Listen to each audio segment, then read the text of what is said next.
Thank you very much. Hello, my name is from Core Conservation, and this is going to be a case study on restoration of a windmill using genuine 2,000-year-old style Roman materials of the 20th century, second take of the Roman lime. And doing the restoration retrofit. So a few words about the building. It's a 200-year-old Grade 2 listed building in southwestern Cardiff. It consists of a tower and the house. It's an 80-meter tall, 4-story windmill with sloping walls in very exposed hilltop locations, so wind-driven rain just drives the moisture to the walls. It's close to the ceiling, has sea spray exposure, soil-related problems, and the base of the walls are 1.2 meter thick.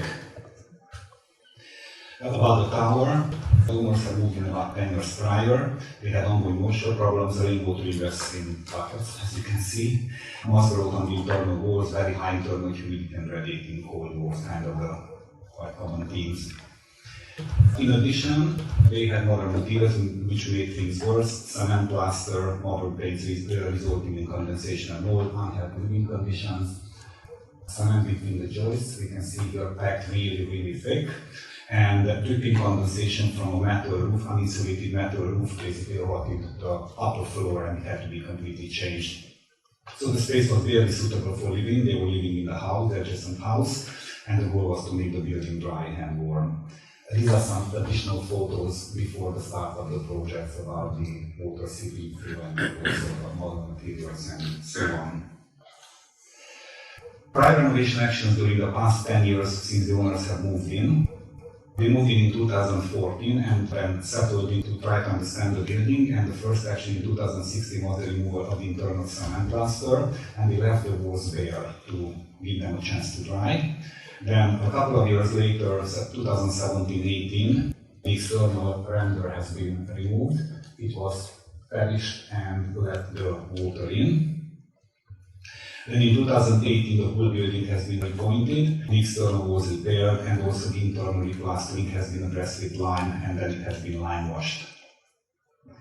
Yet the rainwater kept seeping in, and especially during storms, the wind-driven rain was pushed through the whole fabric in about a day, and then the buckets and trays came back in service. And last year, at the beginning of the spring, the contractor refused to lime plaster the walls because, based on his estimate, the walls were too saturated for replastering, and he didn't want to take any responsibility and literally walked away. And because the listed building consent was given for lime plastering only, the owners were looking for a long-term solution to make the building habitable and dry. And the solution which has been basically put in practice. First of all, there was a debate whether to solve the problem internally, externally, and purely because of the cost of scaffolding 20K, basically that wasn't a viable option. And the Roman lime plastering schedule has been specified here by us, starting the Roman base coat to keep the building dry. Then the Cocciopesto thermal coat. This is a special Roman mortar made of lime and ingress to improve the thermal insulation. Also, it behaves very well in a humid environment. Then we have added a second thermal coat with Aerogel-lime aerogel coat to boost the thermal insulation in the slim coat. And finally, the Cocciopesto finished traditional look and also for moisture control, and we have a few photos here.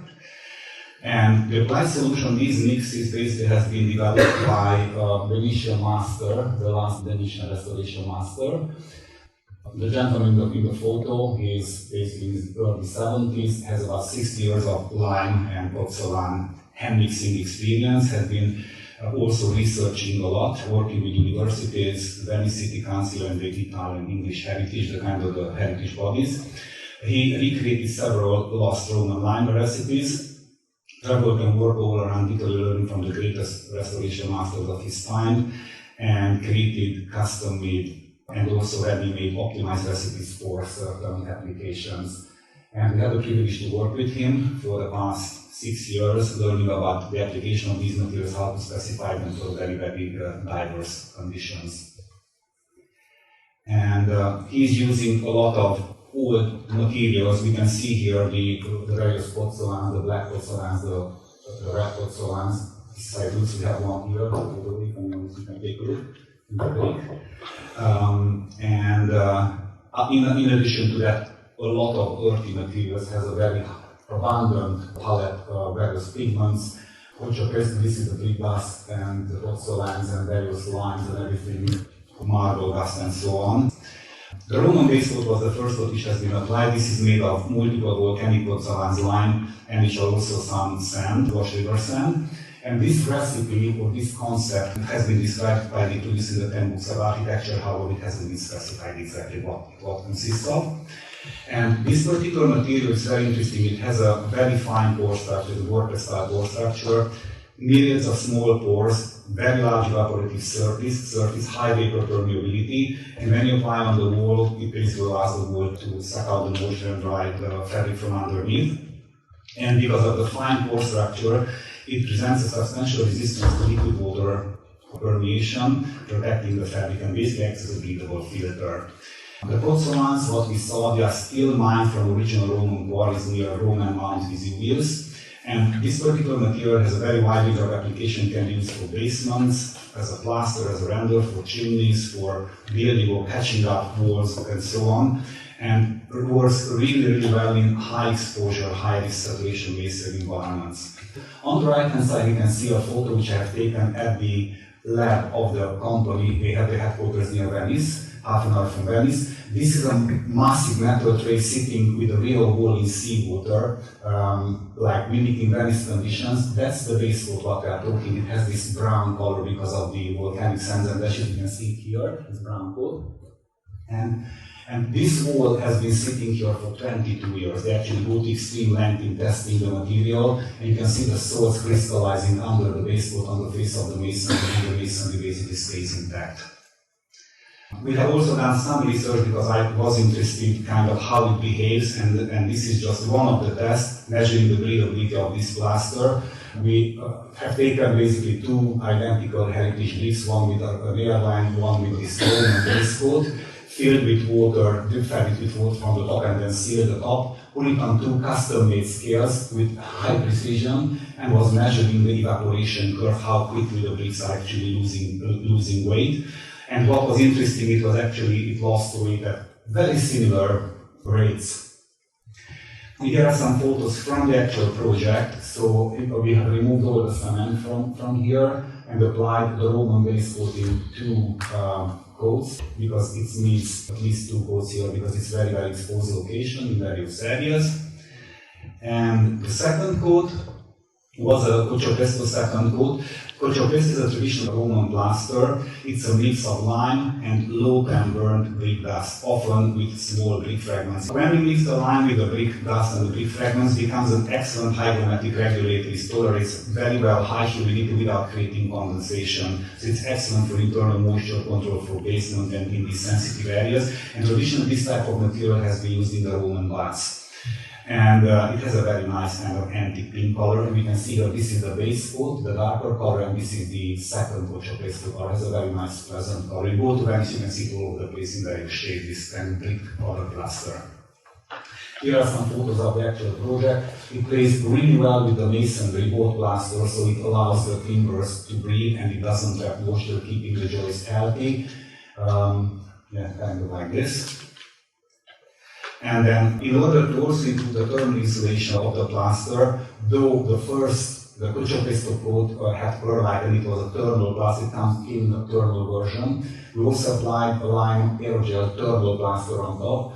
Lime is lime, it actually has a lime binder. Aerogel is a quote-unquote foreign material, it's a modern material, it's not a traditional material. However, when you actually put it in a lime binder in a stabilized form, it's a very efficient thermal regulator. Aerogel itself, it has a very fine nanopore structure, which has very little heat loss, and you can see here it keeps the flour from burning. And the thermal value, the declared thermal value is really good, better than many modern insulation classed as a super insulator, and you can achieve U values of 0.3 or 0.18 within a few centimeters. The sample I have here, I have a aerogel here, you can count, it's very light, and anyway, what I have here is, this is a 0.3 U value. We have a brick wall, we have the base coat, the Roman base coat, and here we have this about 40 millimeters of this plaster with a finish, with a mesh, and this is a 0.3 very breathable lime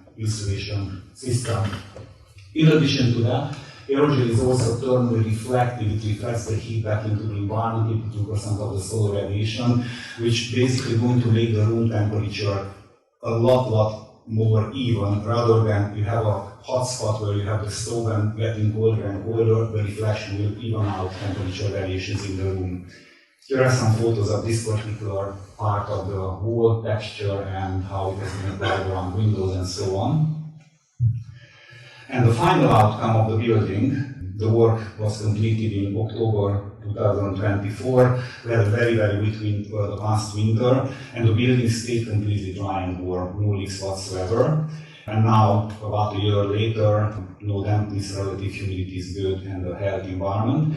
And I got in touch with the owner of the building over the weekend and asked him, he sent me some of these photos historically because I didn't have them. And he also sent me a video, I'm going to 30 seconds, basically how the building is kind of drawn and everything, how the building looks like now.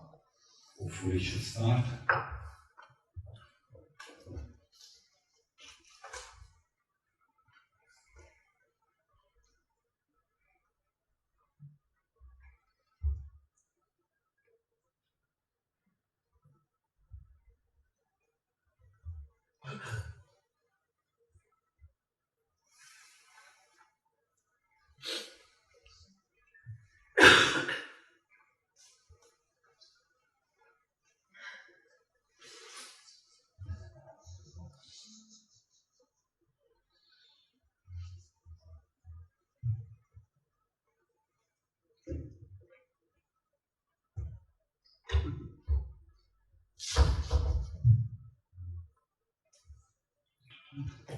That would be everything, and thank you very much for your attention.